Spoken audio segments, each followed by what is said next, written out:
So you like? Let me guess. Salt and Pepper had a garage sale? You know what, Shane? For somebody to be as smart as you are, you really ain't got no class. Okay, so let me enlighten you about a few things. This is Frenny. Renee. This is Frenny with an I, not an E. They had a whole sale, so I took advantage. And just because I am such a thoughtful person, I got you a little something too. For me, silk drawers and a red tie. Oh, I've got to wear these together. Oh, I can hear the lady saying my name. Shane, Shane, Shane. Leave me alone. Stop tugging at my silk drawers. Don't love me like you do. Are you making fun of me?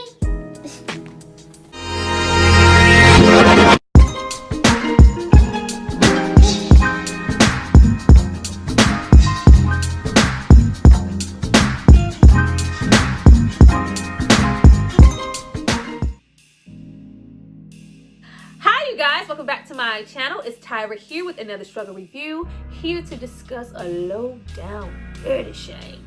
Now this movie is from 1994. It stars Keenen Ivory Wayans, Jada Pinkett Smith, Charles S. Dutton, you know, black people. Now before I get into all this 90s nostalgia, this movie is like super 90s, I need you guys to drop down and subscribe to my channel and like this video. I'm going to give you guys a moment to do that, and then we're going to come back and discuss all things Bernard. Go back.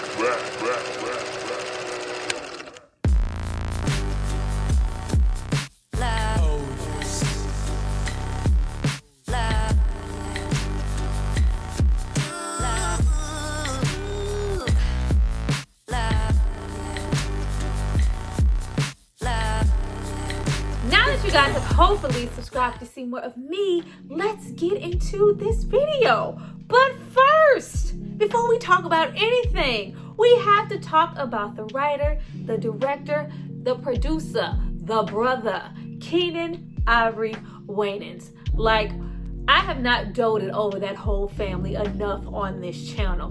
Who else was outside making moves like Keenen? He gets no credit for anything. Not just, you know, all the mass productions that he's put out into the world, just putting his whole family on in general, and all 25 of their asses being talented. Like, come on now. We went all the way from In Living Color, Don't Be a Menace, I'm Gonna Get You Sucker, movies like More Money, Major Pain, The Wayans, like they have made the Scary Movie franchise, that parody franchise. Now, of course, we had parodies prior. We had, you know, Naked Gun, those little things. But once that Scary Movie, Snatch and Run, y'all, once they came out, like everybody replicated, they stole it, sold it, white chicks, all the lineage is long. Like, thank you, Keenen.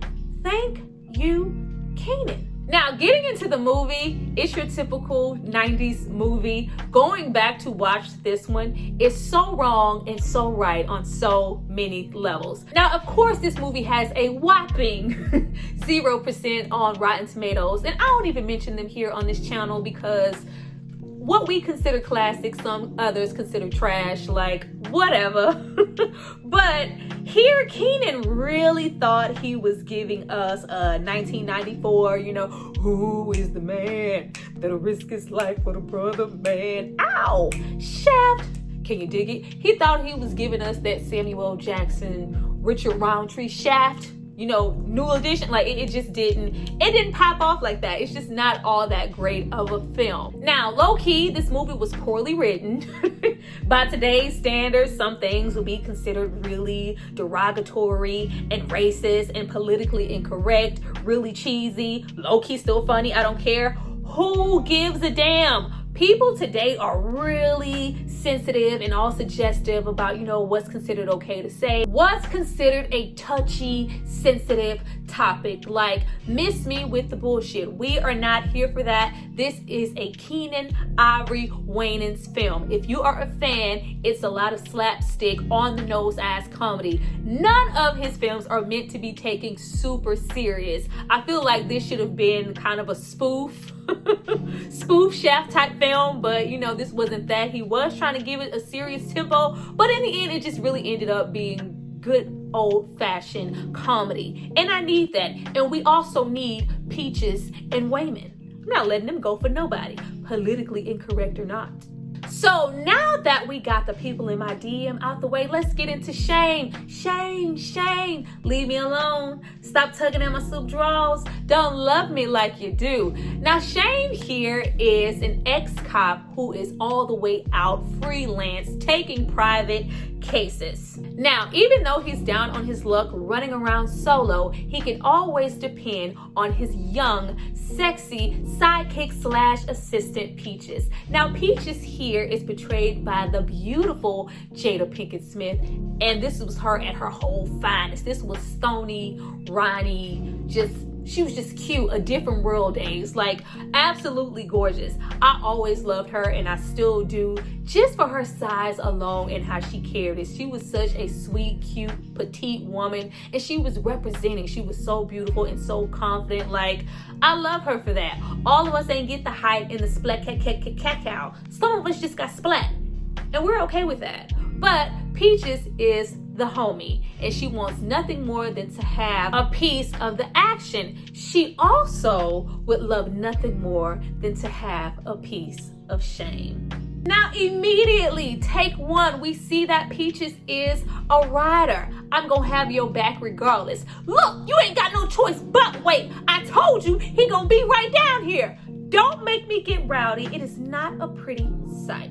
Peaches has that perfect combination of being hood and classy at the same damn time. But Shane is not checking for her. She is friend zone and she is the homie for real. But she has the capacity to be more than that. She could be your homie, your lover, and your friend. Like, what's good? Don't be trying to play me. And on top of that, Peaches is fucking hilarious. I love when we have Jada in her old school roles like Woo, and just situations where she got to inject some comedy. We don't get enough of that from her anymore. That's why I think we liked her so much. In a recent film like Girls Trips, she is funny. Like, she was in a coma for a week. Peaches, come to the phone. And guess what? She died. Oh! Now we have Charles S. Dutton show up here as an old friend of Shane, an old cop buddy who needs his help in finding an ex-girlfriend by the name of Angela. The money is looking good and the temptation is real because he clearly still has feelings for her. Now, Angela supposedly needs to be put into protective custody because she was exposing her kingpin boyfriend, Ernesto Mendoza. Now, all I want to know is, why did we decide to give these two beautiful bald men these spray-on hairlines right about now? Why did they spray this mess on Rock, because this is Rock, on Rock's head and Keenen Ivory Wayans' head? They look perfectly fine bald. Like, don't do that. Don't act like y'all forgot about Rock. Like, I love me some Charles S. Dutton. Like, he is the same character low-key in every role, but he has range. But, you know, his range is just yelling. He yells like nobody else. I think the performance that he brought here was just like, why are you here? This movie doesn't warrant all of your good emoting and captivating yelling, because he gives it to you every time. Y'all remember Rock? And that's not shall have. Don't act like y'all didn't watch Rock. Was it just me? For the Bible says, and it still isn't new. Mama may have, ooh, Papa may have. Hey, God bless the child. Don't make me break it down up in here. Rock. He was on Rock and he was yelling. Loved it. So now that we have Shane on a case to get Angela in custody to stand trial, we get into how much him and Peaches complement each other when we have Peaches going shopping and popping off on Chad from As the Heart Turns. What? You knew better than to do some shit like that. You better watch your back. Like, Peaches is a hot mess.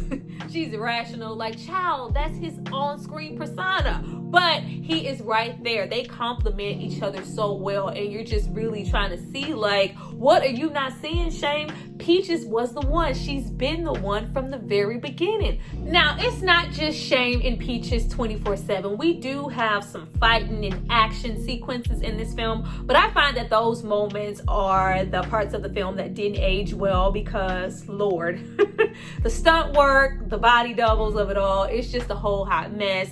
And you know, this was the 90s when those sound effects kept being recycled.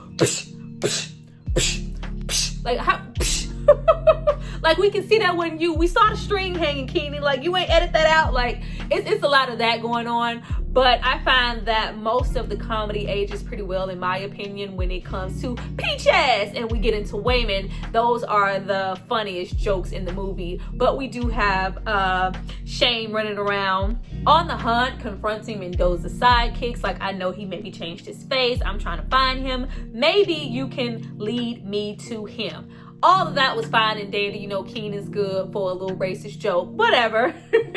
My main thing here, you know, my horror ass, I got all geeked because I forgot he was in this film. When we actually have Shane kick some ass looking for Ernesto Mendoza, he just casually rolls up on him and knocks him the fuck out. Doesn't kill him though, because you know, 90s movie got a 90s movie. But Ernesto Mendoza is the fucking Wishmaster. I was like, I forgot he was here. Don't you just love the Wishmaster? That is like an underrated horror classic. Fulfill your wishes. Like him and that good voice, that Wishmaster, unmistakable Wishmaster voice and that face.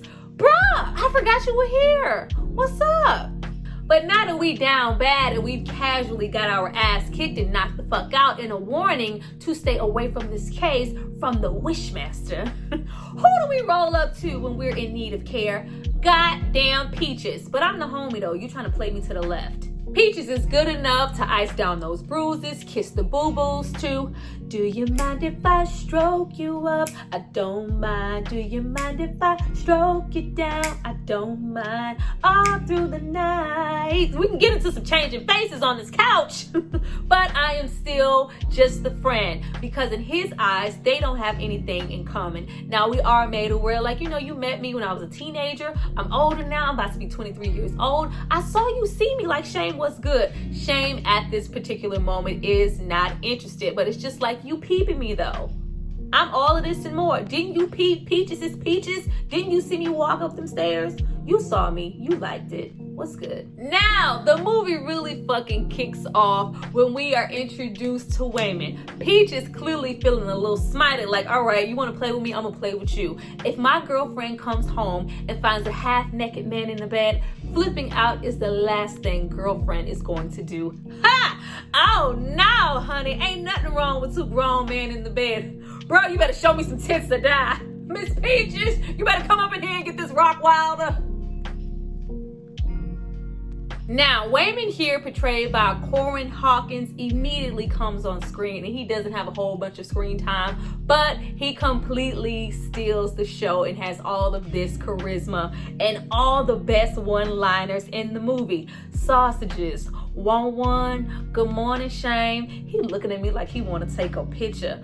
Make sure you say a smile. Last time you got me Supergirl, like, yo, Wayman was everything. Straight up flamboyant and fabulous. Now, there are a few stereotypes, but you can see that Corin Hawkins has so much potential to do more. He was already a drag queen at that point and into stand-up. This role was interesting enough. It was meant for RuPaul, but I wouldn't have it any other way. And sadly, he died the same year that this film was released due to AIDS complications, and we didn't get a chance to get anything more from Mr. Wayman, Corin Hawkins. Shame we didn't get anything else from him, but through this film, he will never be forgotten. We will always have Wayman Harrington. Now, at this point, we have Shane and Peaches getting closer and closer to finding Angela. So close that now we are in the department store where her favorite perfume is located, and that's where we get to see Miss Kim Wayans. Keenen Ivory is not going to miss an opportunity to give his family a check. If I'm on the set, my family's on the set, we all getting paid. And I just love her when, you know, she is really, I think, out of all the family members, kind of the most underrated.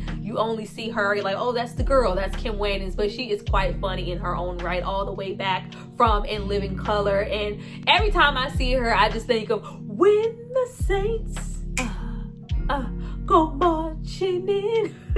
When the Saints go marching in. absolutely love Kim Wayans, but she comes and she performs like she always does. Turn your radio down, turn your radio down. I feel like that scene was really written well. You get to see more of Shame's detective skills, pretending to be a radio personality, going in to learn her name, to distract her, to close the store, to follow Angela. I knew I would win. My big toe is swollen and my uterus has been doing black flips all day. Absolutely love Kim Wayans.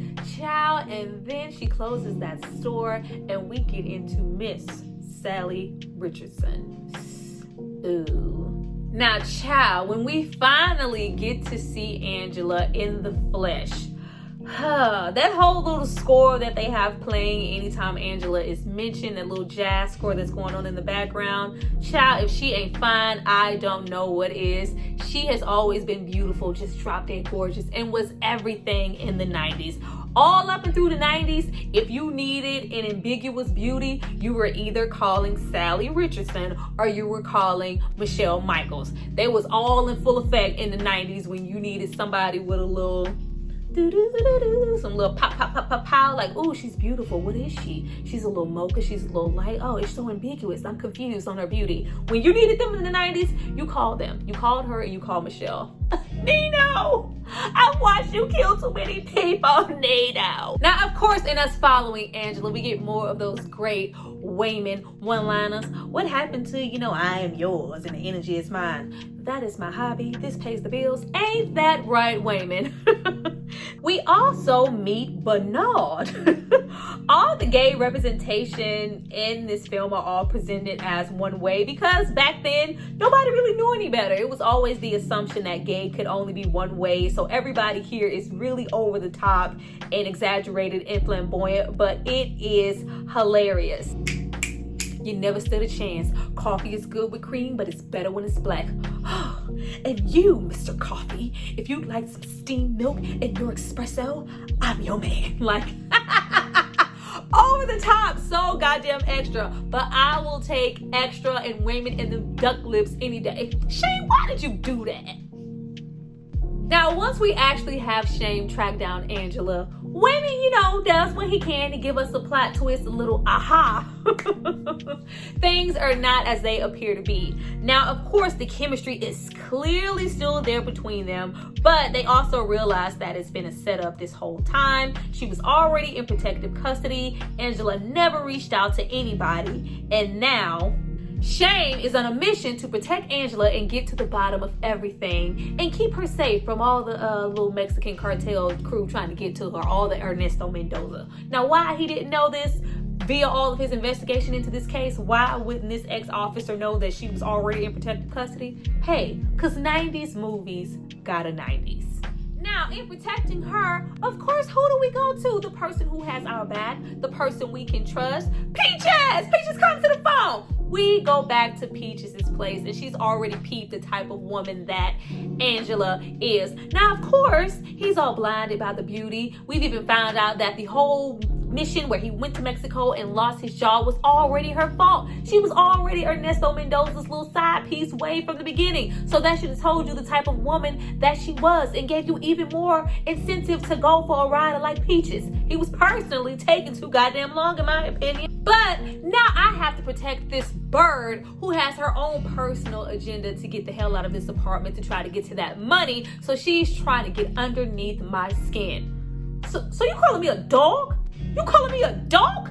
So you want some of this? Do you want some of this? So you want a box? All we gotta do is push this to the side. Ain't nothing here but space and opportunity. Do you want some of this? Then leave. Get the fuck out. I swear Peaches is just like a little cute chihuahua the whole film. Absolutely love her. So after we have Rock yell a whole lot more at Mendoza because now Shane is on the trail. He know what's up. You're working with him. You're a dirty cop and now I'm protecting Angela. We have Shane go and get as clean as a bill of hell, child. We shave that head, put on our Sunday's best suit, our church shoes, looking real clean. Got that oversized big. We have some unnecessary racist shit happen. We have a Mexican here by the name of Luis. He's his lead henchman, and each time we see him, I guess it's supposed to be like a running gag. He looks worse than before, but we have him lure Luis to a white power rally. say some racist shit to get them to attack Louise, drives off chanting white power and singing La Bamba. Right. Now, with Louise tipping Shame off about where Mendoza is, that leads him coincidentally to a club where Wayman is voguing the house down boots. Go Wayman, get crazy, get retarded. Go Wayman, get crazy, get retarded. Ow, don't want no shorty, man. Wayman was fucking it up. Now, even though this moment is supposed to be about Shane being clean as fuck in this nightclub, having his little standoff where he thought he was just gonna go arrest Mendoza, ain't nobody worried about none of that. We are worried about Wayman over there stealing the scene yet again. Ooh, that looked like Shame. Shame ain't that clean. Wayman thinks he's about to get popped and thought he got shot and it was red wine. Ah, boom. Oh my God, Wayman, don't die. Wayman, speak to me. Oh, my Lord. Fucking Wayman is on the ground having whole chest convulsions, passing out, fainting, coming to again. Wayman, it's wine. And the award goes to Miss Wayman Harrington. Love Wayman. I really wish we got some more from him. Now we have the movie get a little fast paced at this point. We are trying to wrap it up. Is this how you got all dressed up for? Is this who you got all dressed up for her? And I look at your raggedy ass every day. And Pocahontas comes in here for 5 minutes and you want to get all snazzy. We have Peaches placed into protective custody. All the while, Shame is on the trail to follow Miss Angela, who has a trunk full of money that she was planning on running off with that she stole from Mendoza. And still at this point, Shame just cannot see her for who she is, a gold-digging, money-grubbing skank. You heard Shame again? You better watch your back. He was not watching his back. All he saw was Angela in all of her nice beauty. I thought we lost Shame all of 5 minutes. At this point, we have had Peaches, that hilarious little standoff between her and Charles S. Dutton, and her doing all that extra stunt work and rolling. This whole movie had the wackest ass protective custody you ever want to be in. Everybody just coming in, getting found and getting shot. What kind of shit is this? But they capture her to hold her ransom for Shame to return with Angela and the money. All the while, you have this bird in your face who snitched on her ex-boyfriend and stole his money. But it's cool because she almost gave you some silk. I can go deep. Oh, can we get a room? Come on, Silk. On the south side of the ghetto. Silk was everything. My room. Silk was everything. He almost got him a little piece of Angela to some silk, and she was all too happy to do it. But we showed where his loyalties lie. They were always with Peaches. As soon as Peaches called and said that she was kidnapped and they set up that little whole meeting in the mall, we could just leave. We could just take this money. A bird was willing to let Peaches fucking die. No, I'm not selling Peaches out for you or no money or no fuck under no island sun. Of course I'm going to go save her. You can put your clothes on, get your ass up and come on. Yes. About time, Shane. About time you recognize Peaches for what she was the whole movie. Yo, nigga. My hitter. Ow. My hitter. Peaches was your hitter. Don't fuck over her. Not for this bird in her bra. Now, of course, we end off the movie in a standoff of all standoffs in all 80s and 90s action films, typical locations. In the mall. All the standoffs in the 90s either happen in this high-rise building or in the mall. The opportunity to fuck shit up and break stuff. 100 trained Marine SWAT team ass guards trying to take down one man, and it's just not possible. But it's okay. We're here for Shame to realize that Peaches been dead, and she finally gets to shoot a gun and get a piece of the goddamn action and whip some ass. 90s shit. We have Shame outrunning SWATs, causing explosions, sliding down escalators, scaling whole walls, shooting, blowing shit up, all in his Sunday's best and church slacks and church shoes. Even outruns 3 Wop Wilders. I want all the dogs on the left wave their hands from side to side. All the dogs on the right go, ooh, ooh, here we go. Ooh, ooh, baby, baby, baby. Watch me now. Whew. I got it. Ow! Baby, baby, baby, baby. I love you, Peaches. Yet again, Peaches saving your ass. If you sing James Brown songs, dogs won't attack. Peaches had his back so hard in this film. So hard. Even though I've been kidnapped, life been endangered, getting shot at, am I gonna leave and go to the car and let you take your shit alone like you told me to? No, because I have to watch your back. Now we have Rock almost get the money, but he is distracted by Angela and some titties for a brief moment and she kills him. How do you feel about yourself now, you stupid motherfucker? You could have had some pussy. God damn, Angela. Everybody watch your back. Angela's on the fucking loose.